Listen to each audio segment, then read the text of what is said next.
Have you ever gotten a medical bill and just stared at it completely confused by the price? Yeah, you're definitely not alone. Today, we're diving into the huge, super expensive puzzle of healthcare costs.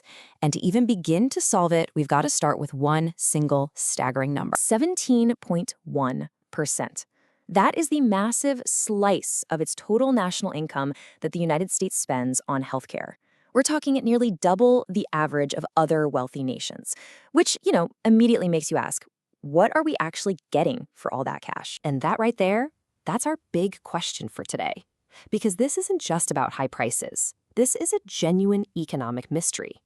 To crack it, we have to understand why the healthcare market just seems to break all the normal rules. To get why it's so expensive, you first have to get the market itself.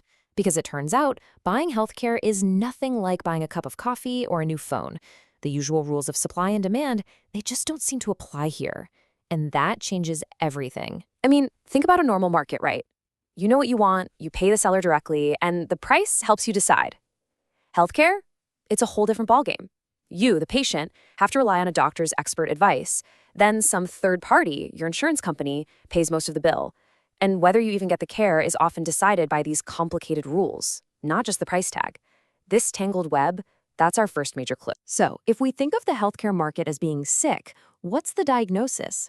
Well, economists point to four basic market failures. You can think of these as the pre-existing conditions that make the whole system so inefficient and so expensive. First up, information asymmetry. It's a fancy term, but it describes a feeling we've all had. Your doctor knows a whole lot more about medicine than you do. You can tell them where it hurts, but you're fundamentally trusting their expertise for the diagnosis and the treatment plan. In fact, the knowledge is just completely scattered. You know your symptoms, the doctor knows the medical options, and your insurer knows the real costs. No single person has the full picture.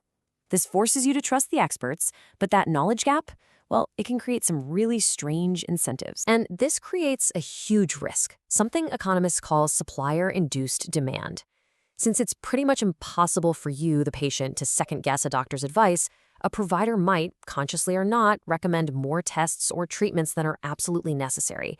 And every single one of those extra procedures drives up costs for everybody. The second failure is adverse selection. Think about it for a second. Who's the most eager to buy health insurance? The people who think they're going to need it, right? So when healthier people decide it's not worth the cost and they drop out, the insurance pool gets filled with sicker, more expensive individuals. And that makes prices shoot up for everyone who's left. This can kick off this really dangerous cycle known as the insurance death spiral. Here's how it works. An insurer sets a price based on an average person, but the healthy people look at that price and say, no way, that's too expensive, and they drop their coverage. So now, the group that's left is sicker on average, which makes costs go up. In response, the insurer has to raise prices again, which pushes even more healthy people out. You can see where this is going. It's a vicious cycle that can repeat until the whole market just collapses. Okay, our third failure, moral hazard.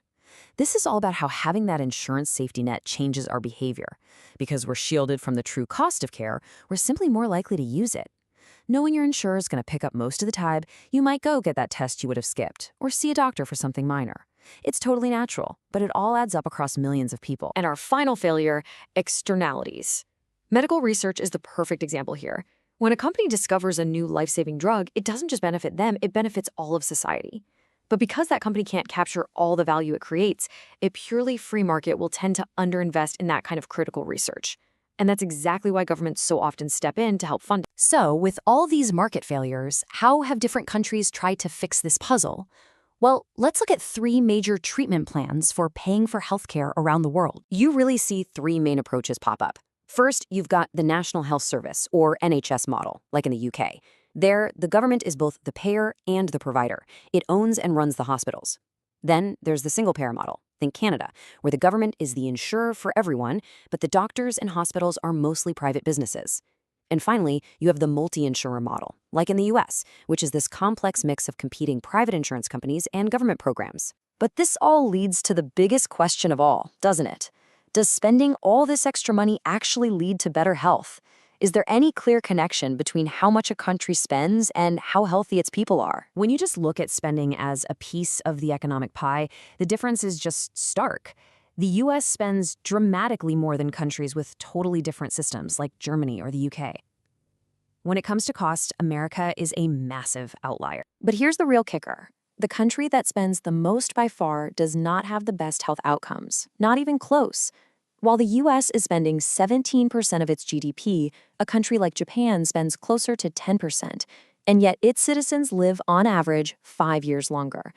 The takeaway is just impossible to ignore. Spending more money does not automatically mean better health. So what is going on with that disconnect?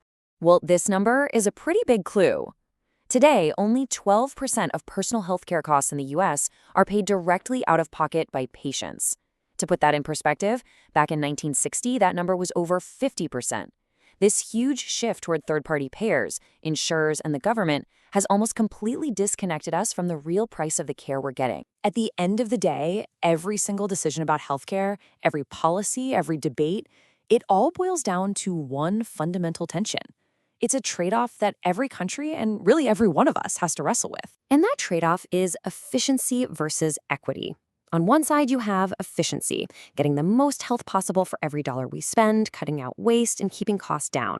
And on the other side, you have equity, the core idea that every single person deserves fair access to care, no matter how much money they have. Trying to balance those two goals, that is the central challenge of any healthcare system. The World Health Organization really captures that argument for equity in a powerful way, by framing health not just as a service you buy, but as a fundamental human right. And that one belief, right there, it profoundly changes the entire debate, which leaves us with the ultimate question. What is health really? Is it a good, something to be bought and sold in a marketplace? Is it a unique service, one that has to play by its own special set of economic rules? Or is it a fundamental right that society has a collective duty to provide for everyone? How we choose to answer that single question, well, it determines everything.